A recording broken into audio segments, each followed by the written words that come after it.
Saudara sekalian, seorang anak tidak bisa pergi kemana-mana apabila orang tua tidak membawanya pergi.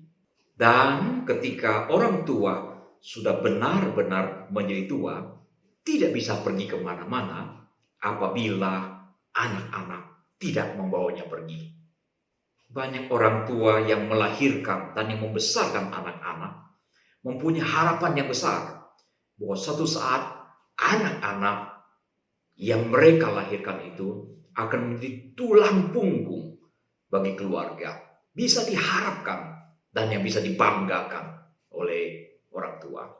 Puji Tuhan, di dunia ini ada banyak sekali anak-anak yang berbakti kepada orang tuanya. Mereka menghormati, mengasihi, mencintai, termasuk menopang kebutuhan orang tua mereka. Tetapi jangan lupa saudara, sering juga kita mendengar ada anak-anak yang justru sebaliknya menjadi sumber masalah, menjadi sumber stres bagi orang tua yang sudah tua. Beberapa tahun yang lampau di Jakarta terjadi sebuah kasus yang menjadi buah bibir seantero negeri. Gara-gara dua orang anak kandung yang menuntut ibunya ke pengadilan. Mereka memperebutkan sebuah lahan seluas 5.200 meter persegi yang telah dijadikan rumah duka yang sangat mentereng pada waktu itu. Dua anak kandung itu menuntut ibunya dengan tuduhan bahwa ibunya telah menggelapkan dan memiliki surat tanah yang palsu. Sang ibu yang telah sangat sepuh itu pun difitnah sebagai orang asing dan anak-anak menuntut supaya sang ibu dideportasi ke negeri Cina.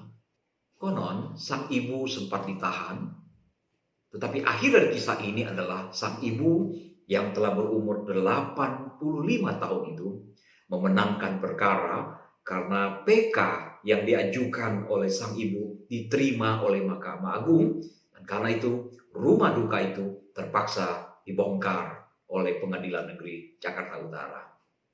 Di Surabaya sudah lama terdengar berita bahwa ada bapak dan anak yang saling menuntut, dan yang tidak enaknya adalah kedua-duanya, bapak dan anak adalah seorang pendeta.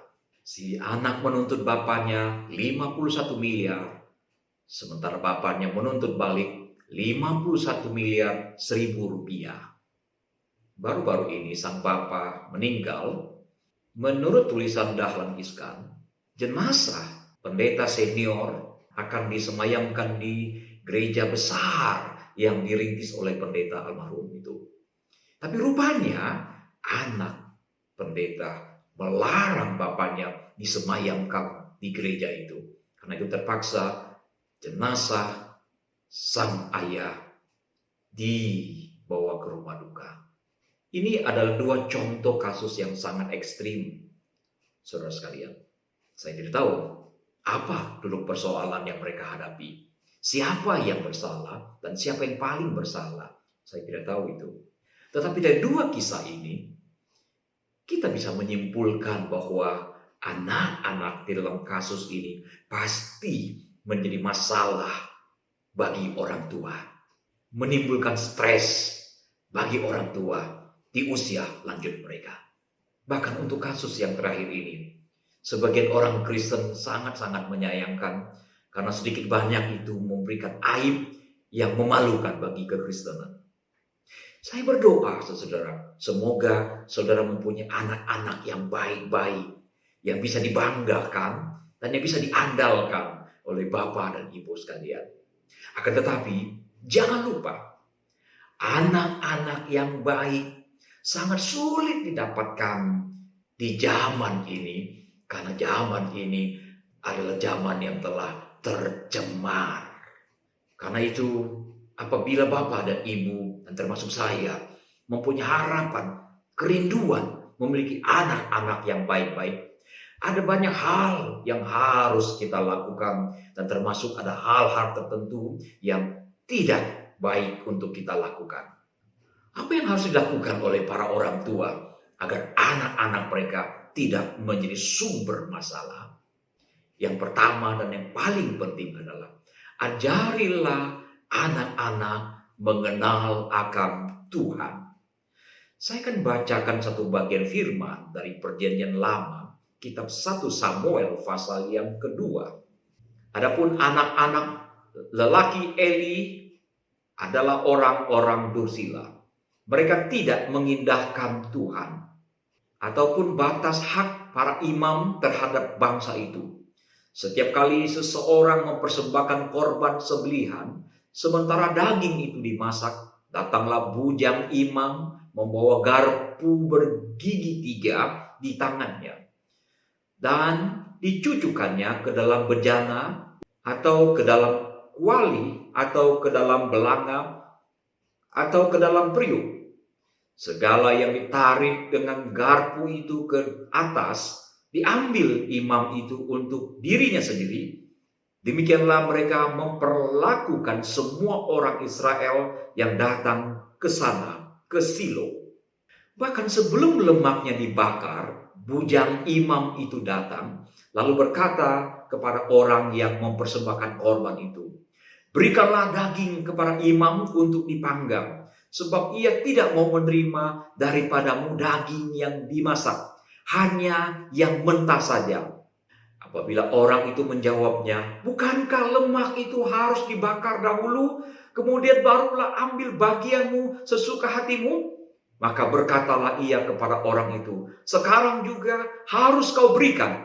Kalau tidak, aku akan mengambilnya dengan kekerasan." Dengan demikian sangat besarlah dosa kedua orang muda itu di hadapan Tuhan, sebab mereka memandang rendah korban untuk Tuhan.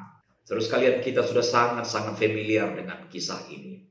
Kedua anak imam besar adalah juga imam, tapi mereka mempunyai perilaku yang dursila, kata Alkitab, karena mereka tidak mengenal Tuhan dengan baik. Di dalam pembacaan ayat ke-12 dikatakan mereka tidak mengindahkan Tuhan. Di dalam bahasa aslinya, penulis menggunakan istilah yada yang diterjemahkan mengindahkan. Nah, terjemahan lain yang lebih pas adalah mengenal.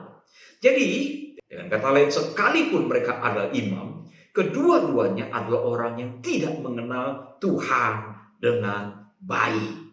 Mereka sepenuhnya tahu aturan main, bagaimana tata cara pelaksanaan korban. Tapi mereka menyelewengkan itu untuk kepentingan mereka.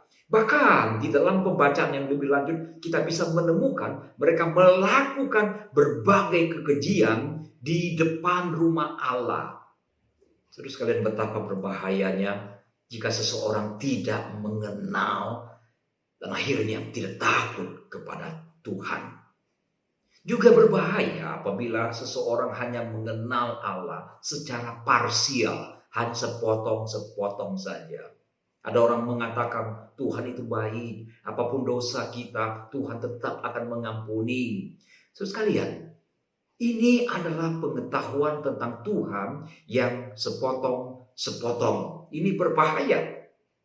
Selain Tuhan Maha Kasih, kita juga harus tahu, semua orang juga harus tahu bahwa Tuhan adalah Tuhan yang bisa marah, bisa murka.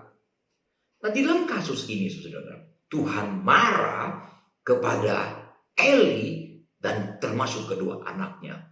Itu sebabnya dua anak Eli ketika dinasihati oleh orang tuanya tidak lagi mendengar perkataan ayahnya, sebab Tuhan hendak mematikan mereka. Dan mereka tidak bisa lagi menangkap nasihat karena Tuhan yang mengkondisikan mereka seperti itu. Roma pasal 1 ayat 18 juga dengan tegas mengatakan, murka Allah nyata dari surga atas segala kefasikan dan kelaliman manusia yang menindas kebenaran dengan kelaliman. Jadi Alkitab dengan tegas mengatakan Tuhan bisa marah, Tuhan bisa murka. Dan orang Kristen mesti tahu itu, selain dia tahu Tuhan Maha Kasih dan Maha Pengampun. mendidik menjadi sesuatu yang sangat-sangat penting. Amsal 29 ayat 17 tadi dikatakan, didiklah anakmu, maka ia akan memberikan ketentraman kepadamu dan mendatangkan sukacita kepadamu. Saudara, jika ayat ini dilalaikan oleh orang tua, maka ada potensi besar bahwa anak-anak mereka, anak-anak kita, tidak akan memberikan ketentraman kepada kita dan juga tidak akan memberikan sukacita kepada kita apabila kita lalai mendidik mereka. Didiklah anak-anak kita supaya mengenal Tuhan dengan baik, dengan mendalam. Doronglah anak-anak muda kita untuk aktif, rajin ke gereja. Biasanya anak-anak muda yang telah aktif di gereja jauh lebih baik kehidupannya jika dibandingkan dengan anak-anak yang malas-malasan, ogah-ogahan, dan sama sekali tidak mau terlibat di dalam kegiatan rohani di gereja. Apa yang harus dilakukan oleh para orang tua agar anak-anak mereka tidak menjadi sumber masalah? Yang kedua adalah janganlah berperilaku permisif. Kembali ke kisah anak-anak Imam Eli. Lalu berfirmanlah Tuhan kepada Samuel, ketahuilah, aku akan melakukan sesuatu di Israel, sehingga setiap orang yang mendengarnya akan bising kedua telinganya. Pada waktu itu aku akan menepati kepada Eli segala yang telah kufirmankan tentang keluarganya, dari mula sampai akhir. Sebab telah kuberitahukan kepadanya bahwa aku akan menghukum keluarganya untuk selamanya karena dosa yang telah diketahuinya, yakni bahwa anak-anaknya telah menghujat Allah, tetapi ia tidak memarahi mereka. Sebab itu aku telah bersumpah kepada keluarga Eli bahwa dosa keluarga Eli takkan dihapuskan dengan korban sembelihan atau dengan korban sajian untuk selamanya. Perhatikan dengan seksama kata-kata Tuhan, yaitu bahwa Eli sudah tahu dosa-dosa yang telah diperbuat oleh anak-anaknya. Tuhan katakan, tetapi Eli tidak memarahi mereka. Eli tidak menunjukkan sikap yang tegas terhadap perilaku penyimpangan yang serius yang dilakukan oleh kedua anak yang durjana itu. Ia hanya menegur anak-anak itu dengan lembut. 1 Samuel 2 ayat 22 berkata seperti ini. Eli telah sangat tua. Apabila didengarnya segala sesuatu yang dilakukan anak-anaknya terhadap semua orang Israel, dan bahwa mereka itu tidur dengan perempuan-perempuan yang melayani di depan pintu kemah pertemuan, berkatalah ia kepada mereka, mengapa kamu melakukan hal-hal yang begitu, sehingga ku dengar dari segenap bangsa ini tentang perbuatan-perbuatanmu yang jahat itu. Janganlah begitu anak-anakku, bukan kabar baik yang kudengar itu bahwa kamu menyebabkan umat Tuhan melakukan pelanggaran. Jika seseorang berdosa terhadap seorang yang lain, maka Allah yang akan mengadili. Tetapi jika seseorang berdosa terhadap Tuhan, siapakah yang menjadi pengantara baginya? Hanya itu kata-kata yang diucapkan Eli kepada anak-anak yang luar biasa bejatnya, melakukan dosa yang sangat-sangat bejat di mata Allah dan disaksikan oleh banyak orang. Eli hanya memberikan teguran kecil. Tuhan mau Eli marah kepada anak-anaknya, bereaksi dengan serius atas dosa dan pelanggaran yang sangat serius itu. Dari sini kita bisa melihat bahwa Eli gagal karena dia adalah seorang ayah yang permisif dengan anak-anaknya.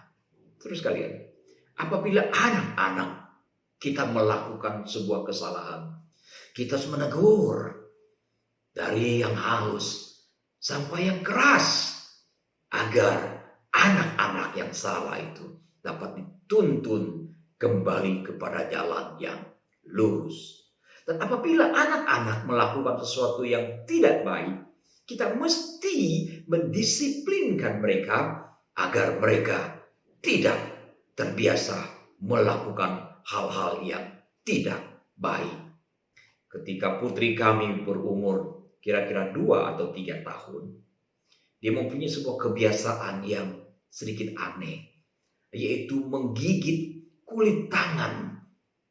Semua kulit di bagian telapak tangan dan jari-jari digigit sampai habis terkelupas. Tangan sebelah kiri dan termasuk tangan sebelah kanan. Setelah kedua telapak tangan kulitnya sudah berantakan, sudah tidak jelas lagi, maka putri ini mulai menggigit kulit dari telapak kakinya. Saya memberikan nasihat, saya memberikan teguran, tapi semakin hari semakin tidak karuan. Akhirnya saya mendisiplinkan anak ini. Saya keluarkan sebuah tusuk gigi dan kulit tangan yang terkelupas itu saya menusuknya dengan sedikit keras di bagian luka bekas gigitan itu. Anak itu menjerit-jerit. Tentu saja saya tahu seberapa besar tenaga yang harus digunakan untuk mendidik anak ini. 1 kali, 2 kali diulangi lagi, dan beberapa hari kemudian dia telah berubah total dan sama sekali tidak berani lagi menggigit kulit tangannya sendiri. Jika anak itu ingat peristiwa itu, dia akan berterima kasih kepada papanya yang pernah mendidiknya dengan sedikit keras. Kalau tidak, barangkali kebiasaan itu akan terus berulang sampai hari ini. Karena Imam Eli tidak memarahi anak-anaknya yang durjana, maka boleh dikatakan bahwa kebejatan dari Hofni dan Pinehas juga adalah andil dari Imam Eli sendiri. Dari sini kita belajar sesuatu yang sangat penting, saudara sekalian, yaitu bahwa kelakuan anak-anak adalah pengaruh dari didikan dan bahkan hardikan dari orang tuanya. Karena itu adalah baik bagi seorang anak untuk menyadari bahwa pada saat mereka berbuat dosa, dan jika orang tua mereka memarahi mereka, itu adalah dalam rangka menuntun anak-anak itu untuk kembali ke jalan yang lurus. Situs Halodoc tanggal 24 April 2019 terdapat sebuah artikel yang berjudul "Perlu Tahu Ini Dampak Pola Asuh Permisif pada Anak". Artikel ini sangat menarik, saudara sekalian. Dikatakan pola asuh permisif adalah jenis gaya pengasuhan yang ditandai oleh tuntutan yang rendah dengan responsif yang tinggi. Menurut psikolog perkembangan Diana Baumrind, pola asuh permisif terkadang dikenal sebagai pola asuh yang memanjakan. Nah, alih-alih mengawasi setiap langkah kehidupan anak-anak mereka, orang tua yang permisif sangat lemah dan jarang membuat ataupun menegakkan segala jenis aturan dan struktur. Orang tua dengan pola asuh permisif biasanya hangat, penuh kasih, tapi sedikit, bahkan tidak ada upaya untuk mengendalikan ataupun mendisiplinkan anak-anaknya. Karena tidak ada peraturan, harapan, dan tuntutan, maka anak-anak yang dibesarkan oleh orang tua yang permisif cenderung akhirnya bergulat dengan peraturan dan pengendalian diri. Menurut Diana, orang tua yang permisif menghindari konfrontasi dengan anak-anaknya. Nah, berikut ini adalah beberapa ciri-ciri dari pola asuh permisif. Simak dengan baik. Jangan sampai saudara masuk di antaranya. Tidak konsisten terhadap aturan, dalam arti terlalu fleksibel. Ini boleh, itu boleh. Serba boleh, itulah permisif.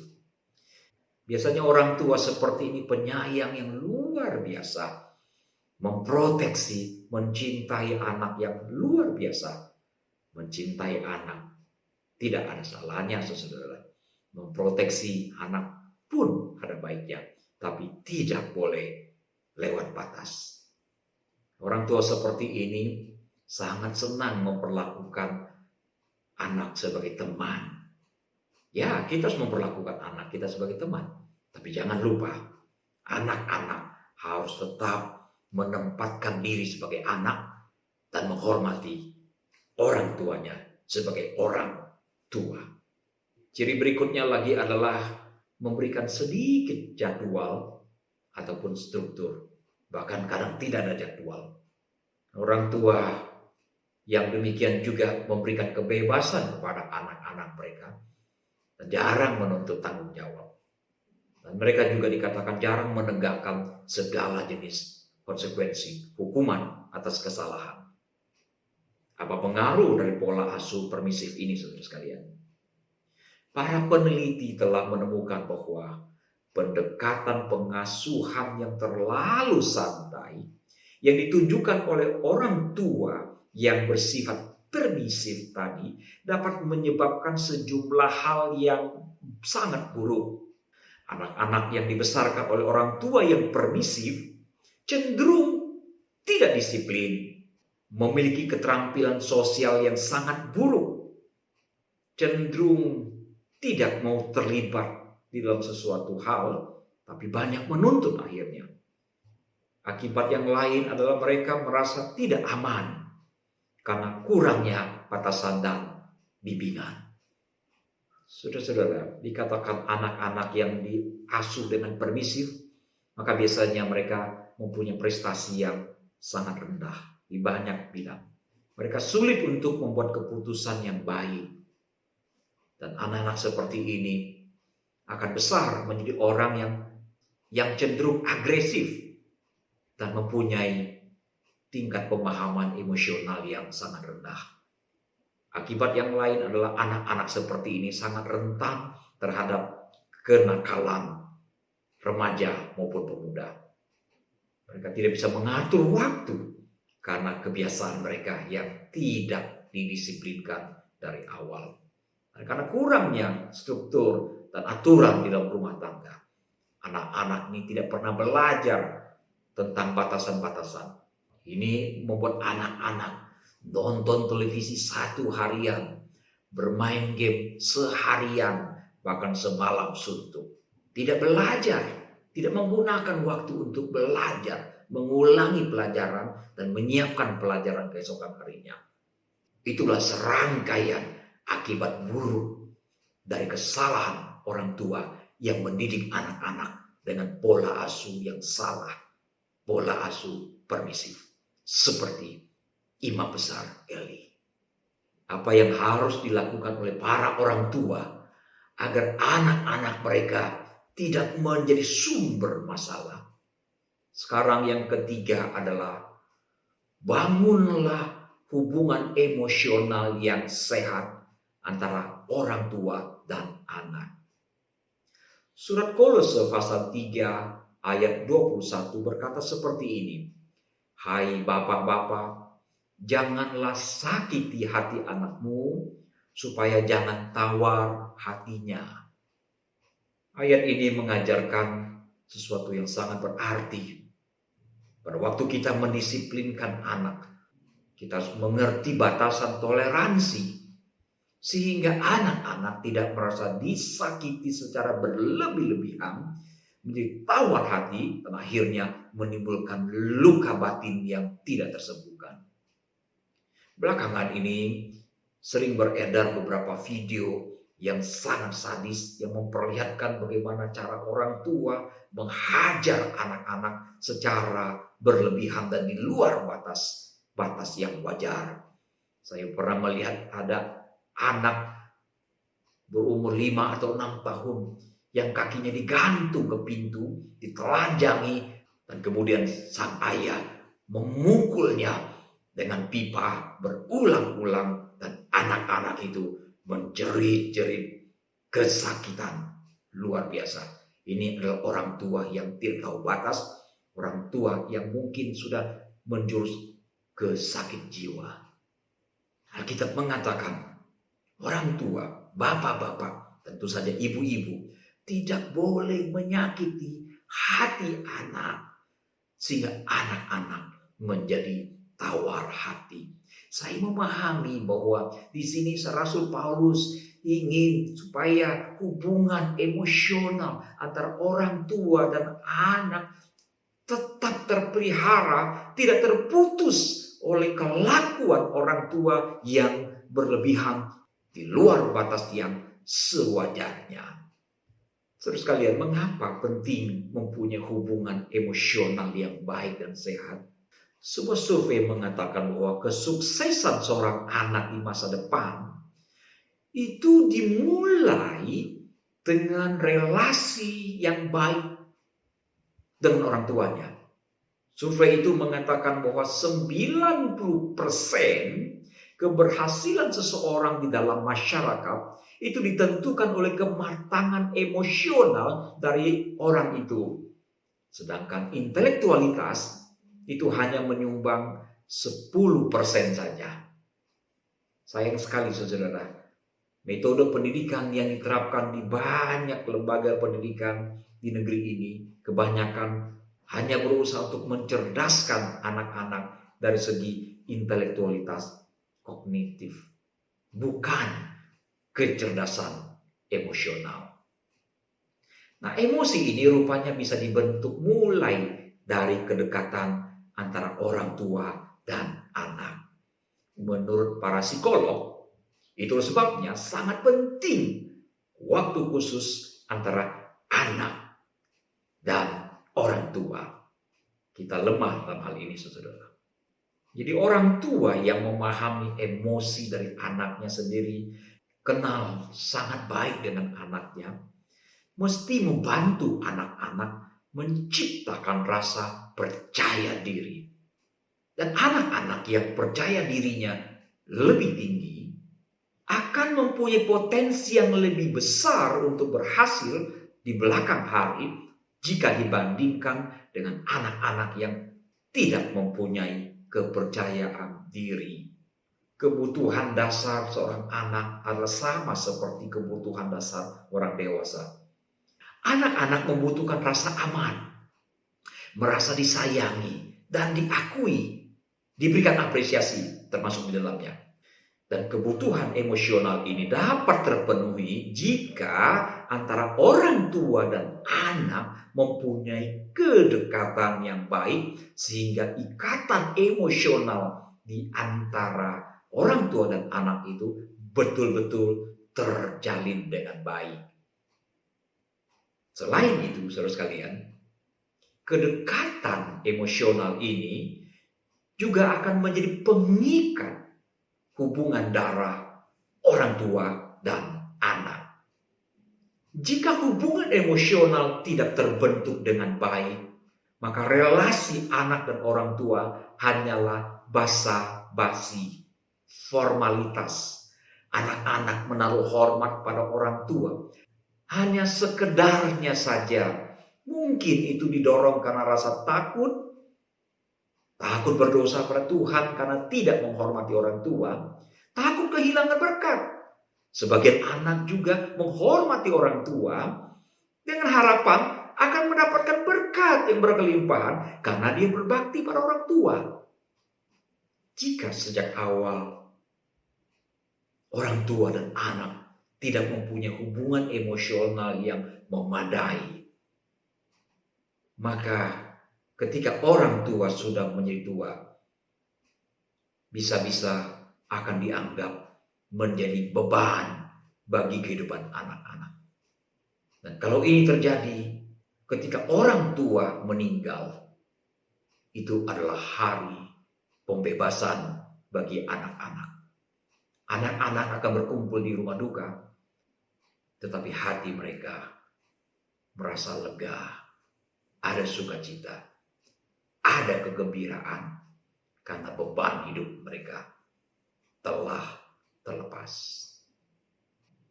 Dari beberapa contoh ini, semoga kita menjadi begitu sadar pentingnya membangun kedekatan emosional antara orang tua dan anak.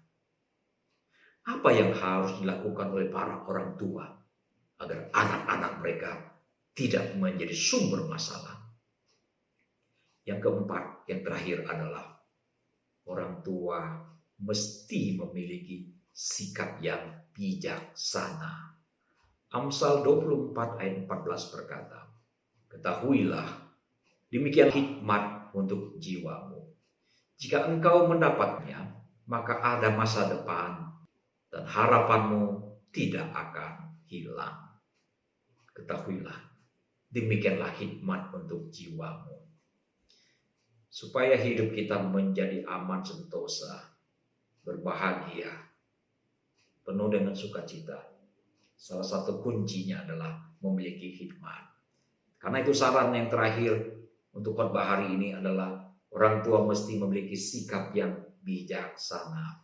Tidak bisa tidak bahwa sikap kita terhadap orang lain akan menentukan sikap orang lain terhadap kita. Ada orang berkata, orang tua yang semakin tua akan semakin cerewet, semakin loso.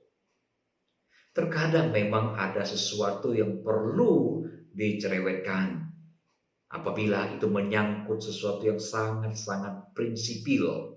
Kita sudah belajar kegagalan dari Imam Eli, bukan?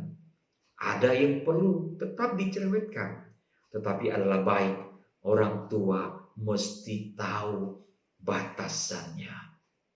Sebab semakin cerewet, semakin tidak disukai oleh anak-anak. Ada orang mengatakan satu ibu bisa merawat 10 anak. Tetapi 10 anak belum tentu bisa merawat satu ibu. Bisa jadi 10 anak tidak terdidik dengan baik untuk merawat orang tuanya. Tapi kemungkinan yang lain adalah yang satu orang itu perangainya tidak tertahankan, tidak tahu diri barangkali. Dan kalau itu terjadi, jangankan 10 anak, 10 malaikat pun tidak akan sanggup meladeninya. Perilaku bijaksana yang harus dimiliki orang tua adalah jangan terlalu banyak menuntut dari anak-anak. Apabila ketika anak-anak masih kecil, kita tidak melakukan bagian kita dengan all out, tidak memberikan pengorbanan kita secara nyata. Apalagi jika sampai anak-anak merasa terlantar, terkorbankan. Jangan coba-coba meminta perhatian yang berlebih-lebihan dari anak-anak itu. Karena tuntutan seperti itu akan membuka luka lama di dalam diri anak-anak itu. Mengapa ada anak-anak yang lebih respek kepada orang lain daripada respek ataupun hormat kepada orang tuanya sendiri? Ini bisa terjadi karena anak-anak pernah mengalami kekecewaan yang sangat-sangat besar terhadap orang tua mereka. Orang tua seharusnya mempunyai tanggung jawab, mengasihi, mengayomi, melindungi, memberi rasa aman, termasuk mencukupkan segala kebutuhan. Tapi apabila orang tua lalai memberikan itu, maka anak-anak merasa sangat-sangat tidak puas atas ketidakbertanggungjawaban orang tua yang bertipikal seperti itu. Sedangkan terhadap orang lain, anak-anak itu tidak mempunyai tuntutan seperti tuntutan terhadap orang tuanya. Nah, itulah sebabnya orang tua yang tidak bertanggung jawab kurang dihormati oleh anak-anaknya, dan anak-anak akan lebih hormat kepada orang-orang lain daripada kepada orang tuanya sendiri. Khusus untuk kita kaum pria, jangan sering-sering Bahkan jangan sekali-kali kita melukai, menyakiti hati orang yang sangat dicintai oleh anak-anak kita. Kalau kita mau jujur, kebanyakan anak-anak lebih dekat dengan ibunya, lebih sayang kepada ibunya daripada bapaknya. Ini gejala global terjadi di semua bangsa. Bisa dimengerti karena seorang anak lahir dari dalam perut ibunya, bukan lahir dari perut bapaknya. Nah, jika seorang pria sering menyakiti, melukai hati orang yang begitu mereka hormati, mereka sayangi, maka sakit hati dari anak itu akan sama besar, bahkan mungkin lebih besar daripada sakit hati ibu yang disakiti. Selain itu, catatan buat ibu-ibu adalah anak-anak juga bisa menjadi rusak. Hubungan antar anak dan ayah juga bisa rusak karena seorang ibu yang bertingkah laku dengan keliru. Seorang ibu yang merasa diperlakukan dengan tidak baik ataupun yang merasa tersakiti mempunyai kecenderungan mencari pembelaan dari anak-anak mereka yang sudah mulai besar. Ketika seseorang sedang berkonflik, dia tidak akan mungkin menceritakan kelemahan dirinya, dan dia hanya menceritakan kelemahan dari pihak lain, suaminya dalam hal ini. Nah, dengan cara seperti ini, sebetulnya anak-anak sedang diracuni oleh ibunya sendiri, sehingga anak-anak ini memandang bapaknya sebagai figur yang terburuk di dunia. Seorang bapak yang sangat-sangat tidak bertanggung jawab, bapak yang sangat-sangat buruk perangainya. Nah, dengan cara seperti itu, anak-anak itu telah dirusak oleh ibunya sendiri. Sehingga hubungan emosional ini menjadi berantakan. Terus kalian, tidak mudah memang membesarkan anak-anak di zaman sekarang ini. Di zaman dulu, orang tua tidak perlu melakukan banyak hal. Tapi zaman ini, orang tua harus ekstra keras menjalankan peran dan fungsinya. Jika kita tidak menjalankan fungsi itu dengan baik dan maksimal, jangan harap kita bisa menuai sesuatu yang baik apabila kita tidak menabur dengan rajin. Ingat baik-baik saudara, anak-anak adalah berkat Tuhan bagi kita semua. Tapi jangan lupa, di dalam berkat itu juga terkandung tanggung jawab yang harus dipenuhi oleh orang tua. Jangan hanya menikmati berkat itu. Dan jangan salahkan Tuhan apabila satu saat berkat yang dari Tuhan itu berubah menjadi laknat karena para orang tua lalai menjalankan tanggung jawab yang ada di dalam berkat itu sendiri. Semoga Tuhan menolong kita. Marilah saudara sekalian, kita lakukan hal-hal yang penting yang harus kita lakukan agar anak-anak kita tidak menjadi jengkel, tidak menjadi sumber masalah, tidak menjadi sumber stres yang akan membuat hidup kita menjadi pahit dan terpuruk ketika kita telah menjadi tua, renta, dan tidak berdaya. Semoga Tuhan memberkati firman-Nya dan memberkati saudara sekalian. Mari kita berdoa.